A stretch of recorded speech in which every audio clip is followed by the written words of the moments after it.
Welcome everyone to Couch Potato Diary. Little bonus action for you. A bonus cat.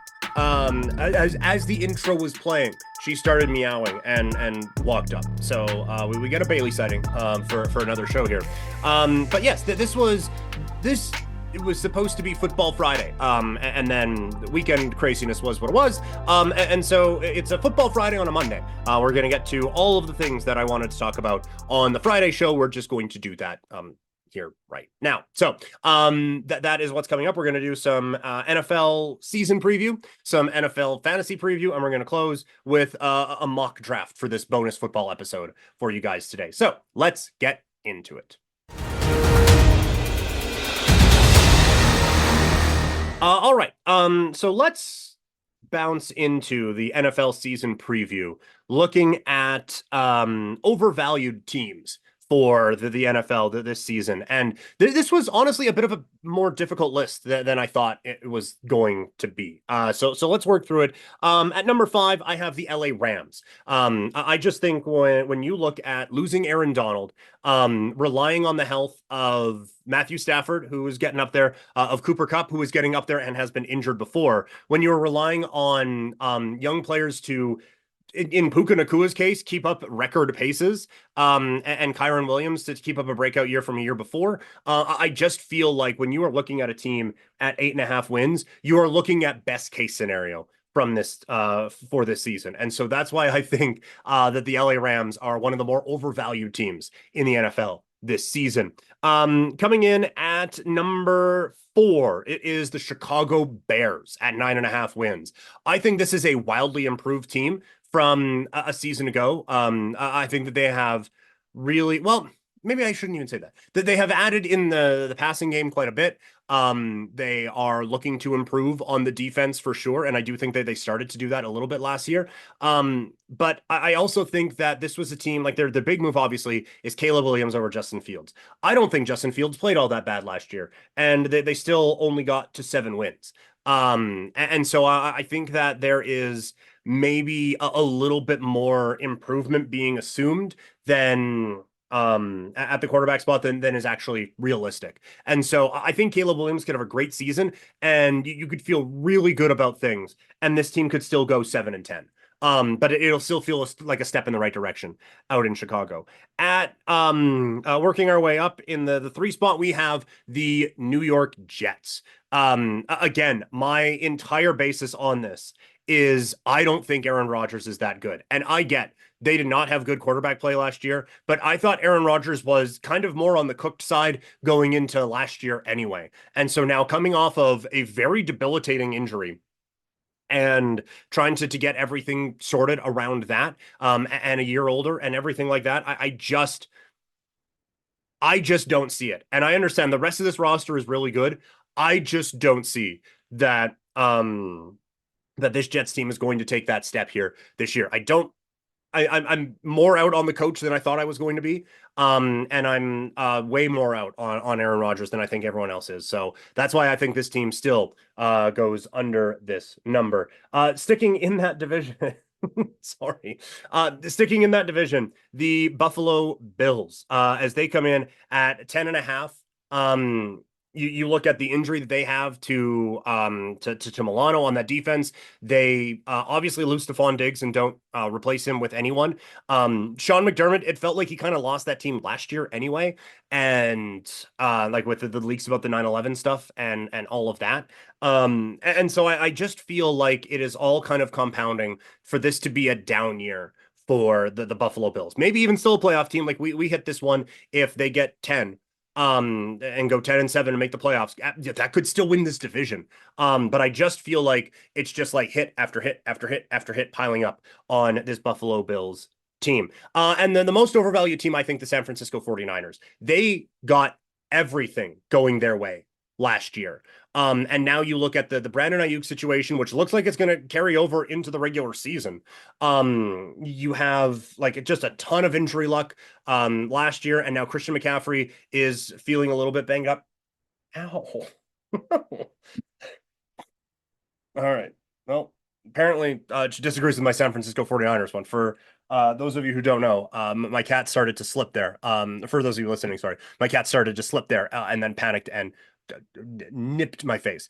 Anyway, the San Francisco 49ers coming in as my most overvalued team. I just like the Christian McCaffrey thing, hamstring issue here in training camp. I feel like is a big concern, and I just feel like this is another one where everything went right last year. Super Bowl hangovers are a thing, and I think they're going to take a step back for this upcoming season. So those are my overvalued teams. What about the overvalued players? Let's take a look from a fantasy football standpoint. These are the most, in my opinion, most overvalued players here in fantasy. At number 5, Malik Neighbors at 46th overall, wide receiver 23. I think that this is a very talented player. He is a rookie. And I think all of the look, he's the only guy in this offense is going to, I think, hinder him. Because I think a lot of teams very quickly are going to realize, like, oh, he's the only one we have to defend, and Daniel Jones is throwing him the football. And so I don't know how much is going to be there in way of opportunities. You can tell my cat jumped back up on the desk now, can't you? For those watching. I just don't think there's going to be that many prime opportunities for him to really have a big season. So he is my fifth most overvalued player. At 4, it's Stephon Diggs. He has right now, according to Fantasy Pros, 38th overall and wide receiver 19. I think he's the very clear number 3 receiver on the Houston Texans. And yes, this is a explosive offense, or it was a season ago. But this is also a offense with 2 guys who CJ Stroud feels very comfortable with in Tank Dell and Nico Collins. And you now have Joe Mixon, who I think can be effective out of the backfield. And if not him, Dameon Pierce, who can still do something out of that backfield. You also have Dalton Schultz there as a tight end. Like I feel like you have a lot of weapons that Stroud is already comfortable with. Not that Diggs is going to have like a 200-yard season or anything like that, but I don't know, like to have it 38th overall. So that's what we're going in around the 4th round right now. Way too high.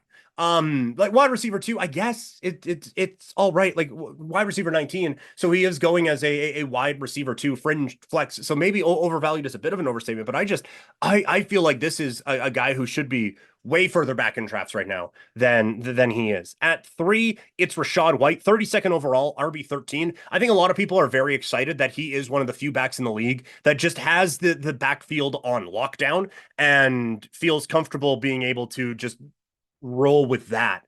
I don't think he's very good. I think this offense might take a bit of a step back this season from what they were a year ago. And I think that you're going to see like, oh, well, who else is going to be back there? Well, we've said that about a lot of guys. And then all of a sudden, Devin Singletary is getting 10 touches a game. And we're wondering what the fuck's going on. I don't know who the other one is in Tampa Bay, but I just don't think that Rachaad White is all that good. And so because of that, I think that his opportunities will be a bit more limited this season. Coming in at number 2, I have Marvin Harrison Jr., 16th overall, wide receiver 9. I'm going to have a couple real good running backs if I'm taking him as my number 1. And I think he's incredibly talented. I think he is like cornerstone of the franchise. 3 years from now, we're talking about him as the best receiver in football. But he hasn't played it down yet. And we're talking like 16th overall. So middle part of the 2nd round, wide receiver 9. So odds are he's your wide receiver 1. For a guy who like I think very highly of Kyler Murray. And he's going to come up on some of these fantasy previews a little bit later on for sure. Not the most sturdy fellow always, right? So I worry that with this ranking, you are baking in zero risk or zero of the risk that is going in and just looking at the best case scenario, which could happen, but I don't see it. And at number 1, Puka Nacua, 14th overall, wide receiver 8. So kind of the same area here as Marvin Harrison. He did it last year and was great. But I do think you look at like either Cooper Kupp could be healthier this year and take a little bit more of that. I think there's a very real risk that Matthew Stafford just isn't as good and will start to fall off a little bit here at some point. And I don't, like I said before in the overvalued teams, I don't think the Rams are going to be all that good this year. And so while Puka Nacua could be the truth and might be that talented, I just think, I don't know if he is good enough yet to make up for kind of the world around him crumbling, as I kind of expect it to do with the LA Rams this year. So that is why I have him as my most overvalued player in fantasy football this season. All right, now let's get into, while very confident in all of that, there's admittedly some stuff that I'm just a little concerned about. So here are 5 things in the NFL and in fantasy that I am just worried that I'm wrong about this year. Coming in at number 5, the impact and the losses of the Ravens and the Dolphins. I haven't officially put together my team like standing predictions just yet. That's going to be after Labor Day weekend out here. But I still have the Ravens and Dolphins rated quite highly in their divisions. And I do admit that part of it might just be whistling past the graveyard.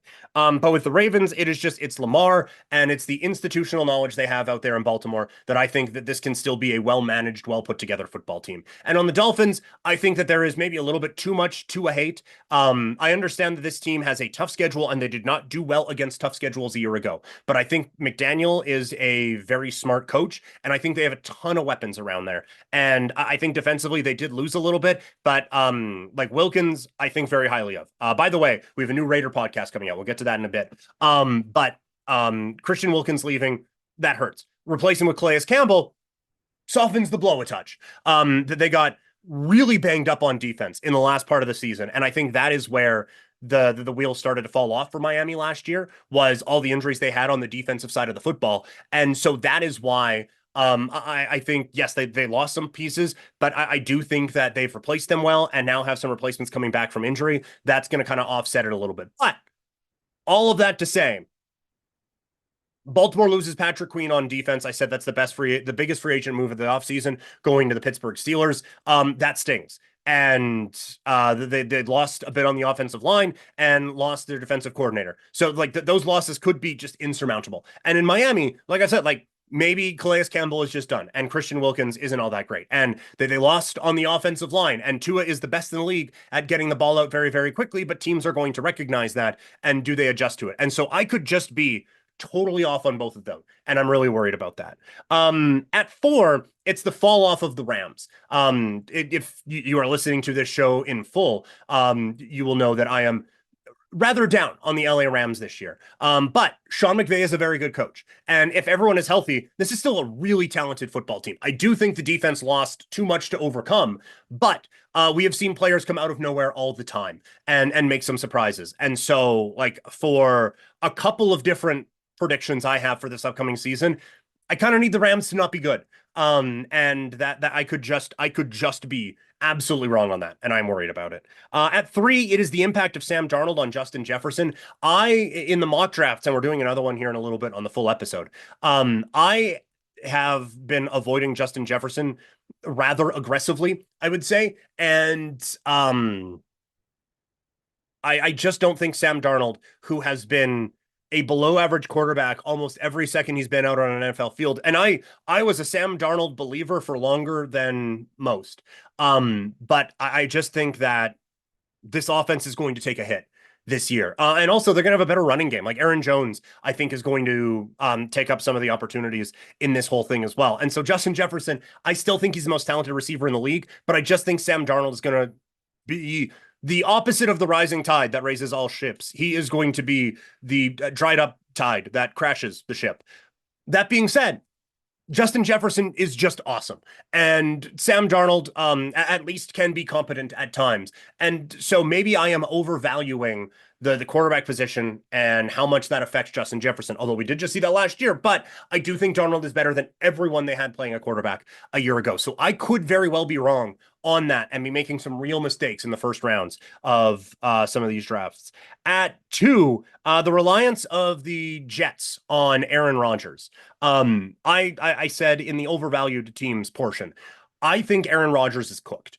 And I think because of that, it is going to hold the New York Jets back. Maybe my overall thing that I'm worried about is just the Jets in general. Because I have a different team winning the division. I have the Jets missing the playoffs, and I'm probably going to go Jets under on the win total as well. I just think Aaron Rodgers, the last time we saw him, he wasn't that good. And now it's coming off of an Achilles injury. And all of those things just building up onto it. Again, this is a talented team. And so that's where I think the wrong comes from. I don't think I'm going to be wrong on Aaron Rodgers. I don't think this is going to be a good year. That's not the one I'm worried about. The part that I'm worried about being wrong on is that this team doesn't need him. Like, even if he is dog shit, they are just the Broncos with Peyton Manning in his last year, and they have enough guys that Rodgers can float the ball out there, catch it, and make plays, and then a defense that can go out and shut you down. Robert Saleh, defensive-minded head coach, be able to lock these things down, and they 13-10 their way to a championship. That is the part that I am really worried I'm wrong about with this Jets team. And at number one, this one's a pure fantasy one, but I have based almost my entire fantasy draft strategy this year off of getting one or two of Christian Watson, Jackson Smith and Jigba, and Jamison Williams in the mid to late rounds, and being able to build up my wide receiver depth that way.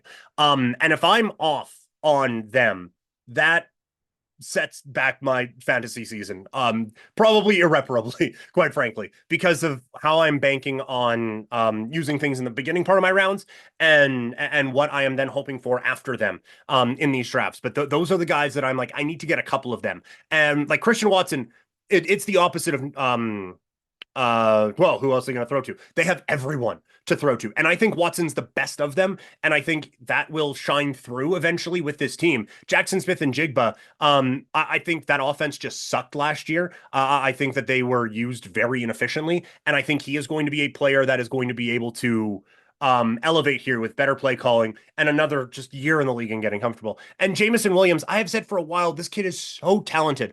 I think he is an absolute game breaker. We just haven't been able to see it because he's been an idiot. And that's one where it's like, I can't quantify for idiot. What I see is an incredible wide receiver who I think could be a wide receiver one in this league. We just haven't seen it enough because, again, he's been an idiot. And so I greatly worry that I am just wrong on all three of those guys because of how I have set up my fantasy football this season. So there you go. All right. Speaking of fantasy football, it's time to continue this bonus football episode with a fantasy football mock draft, this time from the number 8 position. All right, it is time for mock draft number 8 as we continue on with our fantasy football previews. By the end of the week, these will be done. And we'll have a mega fantasy football preview to go into the last weekend before drafts and everything starts happening. So that is the plan around here. So it's going to be a lot of mock drafts between now and then as we get ready for the end of the fantasy football preview season. And the fantasy football coverage isn't going to stop when we get to the regular year. But let's get right into it. We have been continuing. We've been going from every spot in a 12-team draft. We even did a 2 quarterback draft the other day. Now we are going from the 8th overall selection in this draft. So let's get started. Okay. So we start Christian McCaffrey, Tyreek Hill, Amon-Ra St. Brown, Justin Jefferson. Talked about him a lot if you're watching the full episode. CeeDee Lamb, Jamar Chase, Bijan Robinson. And so now we are at a point, I just talked about how I worry about the New York Jets. This is a player I don't worry about. This is an auto click. This pick is made for us. It is Breece Hall.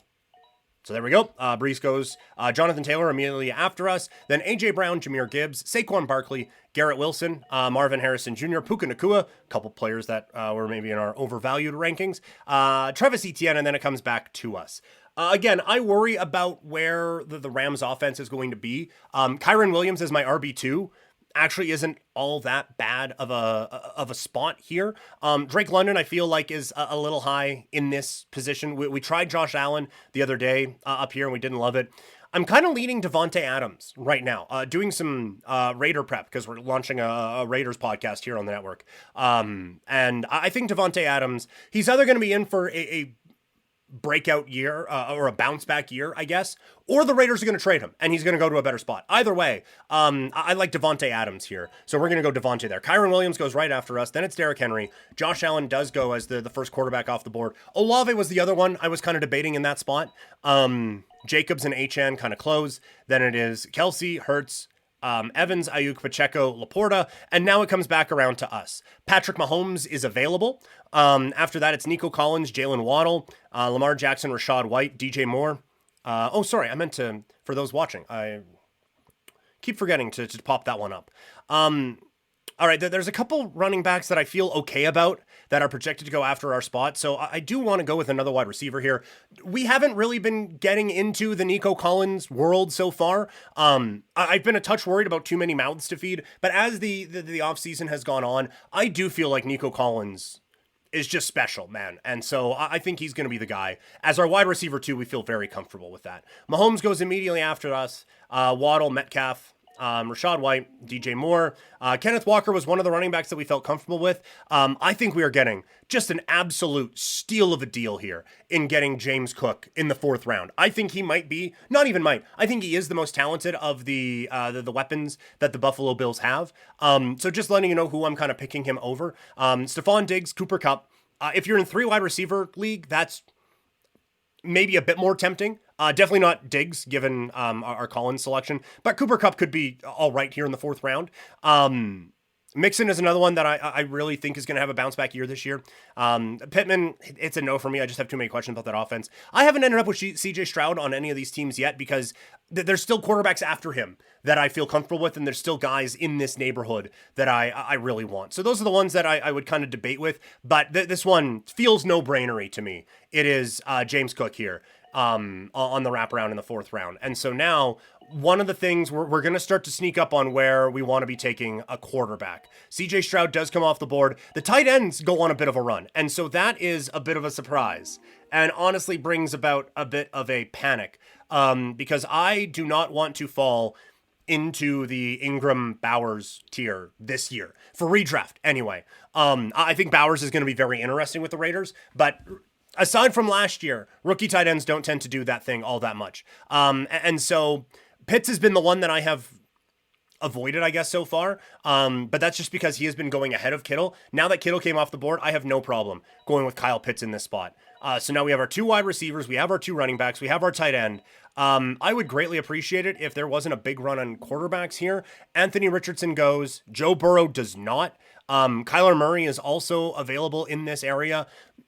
The more things go weird out in Cincinnati, the more I get concerned about that situation. And so I am going to go Kyler Murray in this spot and just lock in my quarterback position. I just worry about the Joe Burrow situation more than I did earlier in training camp. So there, we got our quarterbacks, we got our quarterbacks and tight ends just taken care of. Now it comes back around to us. Evan Ingram is top of the board here. Other players available. We're not going to be looking at quarterback or tight end, basically the rest of the way. A bunch of tight ends are available in this neighborhood, but one name we haven't really gone with yet, and it has been precautionary because we don't know, or we didn't think we knew how this whole offseason situation was going to go with him. But Rashee Rice sure seems like he's not getting suspended now. And so now I just get the number 1 receiver on the Kansas City Chiefs. Yeah, I will take that. Now this is a mock draft. We're playing the ADP game a little bit. But the fact that he is going after, in some mock drafts, after Xavier Worthy is just insane to me. And now we get into the wide receiver area where we've been taking a few of our guys here. Admittedly, Javonte Williams is giving me some pause.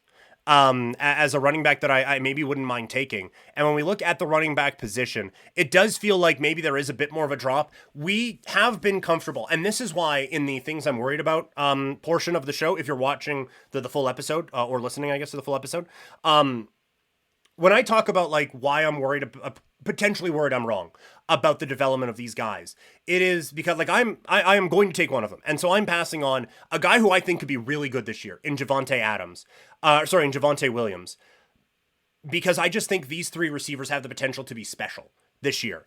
And so with that, I am comfortable maybe taking a bit more of a flyer in some of the later rounds on some of these guys here, like Jerome Ford, Chase Brown, Zach Charbonnet, Chuba Hubbard and J.K. Dobbins. I think those are late round buffers that we can kind of take advantage of at the running back spot and get a couple of these wide receivers that I think have real breakout potential this season. And so we have a strong, deep team. I like this team a lot, actually. I'm going to go Christian Watson here and get one of those guys.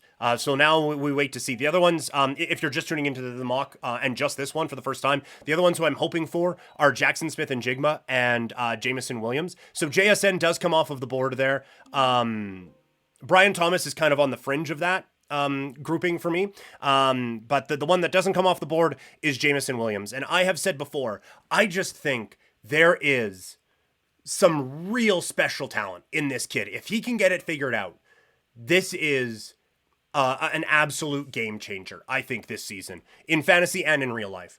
So I'm going Jamison Williams in this spot.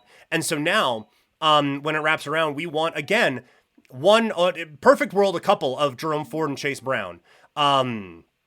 But it comes back around to us. None of the guys who we talked about went. Tyjae Spears is interesting. Also, a little bit of interest in Robinson. We were getting him a little bit earlier on in the draft season as well. But at this point, Nick Chubb has just gone on is going to stay on the PUP list, the PUP. And so with that, I'm going to go Jerome Ford here. I just think he is a locked in number one back out there in Cleveland. The thing I worry about immediately after it was Chase Brown who went, I think Chase Brown has a little bit of upside.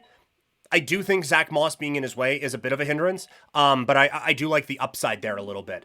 After that, we wrap back around. We did not get, as mentioned, Brown or Zach Charbonnet. That is to be expected. A lot of these guys are kind of packed together here a little bit. And so now the decision comes down to Chuba Hubbard or J.K. Dobbins. And it's kind of the same situation as we had with debating between Ford and Brown. Hubbard has the Carolina job. Just locked down, I think. J.K. Dobbins, I think, is a bit of a wild card because there is so much talent in that little frame of his. And he's only 25. Yes, he's been injured a lot.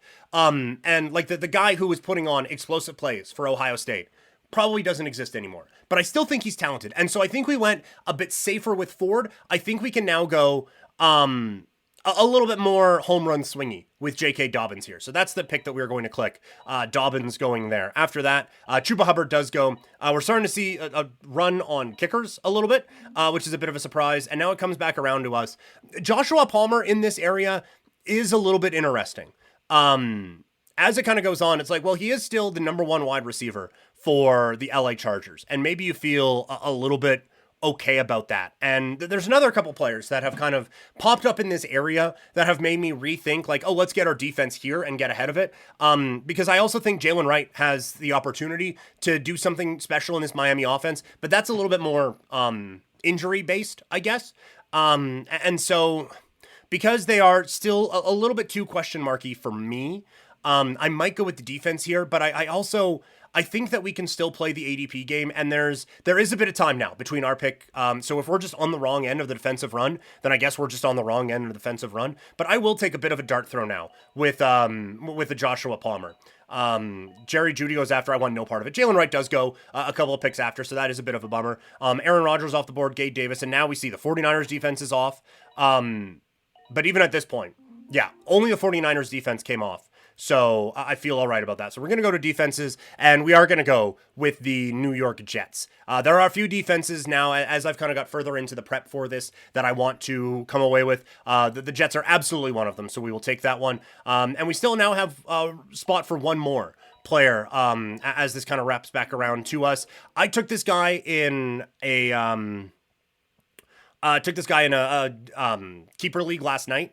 And I think he has real potential. I'm going to go Dontavian Wicks for Green Bay. This could absolutely be, I have just drafted this guy, and so now I think he's awesome. And trying to will it into existence. But I just think Green Bay is going to put up a lot of points this year. And I think Dontavian Wicks is going to be a big part of that. So he gets it. We do have to pick a kicker. And so that is going to be our final selection. Interesting that kickers have kind of gone a little bit earlier in this draft than at times you would see. Defenses, we go on a bit of a run. We're going to pick my guy, Daniel Carlson, the Raider kicker, to close out the draft. So honestly, I think this one here with the 8th selection is my favorite team that we have so far. At quarterback, it's Kyler Murray. Our starting running backs are Breece Hall and James Cook. Our wide receivers are Devontae Adams and Nico Collins. At tight end, we have Kyle Pitts. And for our flex, we have Rashee Rice or Watson Williams. Those are the other couple receivers that we have. Also, just for the receiver depth, it's Palmer and Wicks. And at running back, our depth is Ford and Dobbins. So maybe a little thin at running back. I might have wanted to come away with one more back out of that. And so maybe Palmer is in the move. Maybe it's Algier because he's still going to get a bit of the carries in that backfield this year. But I do, overall, this is the favorite team that we have drafted so far. So far, the 8th overall pick is the one to get. All right, that's going to do it. Thank you all so much for tuning in. Make sure you hit subscribe wherever you are consuming this, whether it's podcast or YouTube. If you're watching, make sure you like it. If you're listening, make sure you leave a review. Whole lot more coverage and content coming out this week. Follow me on social media at Primetime Klein, and I'll talk to all of you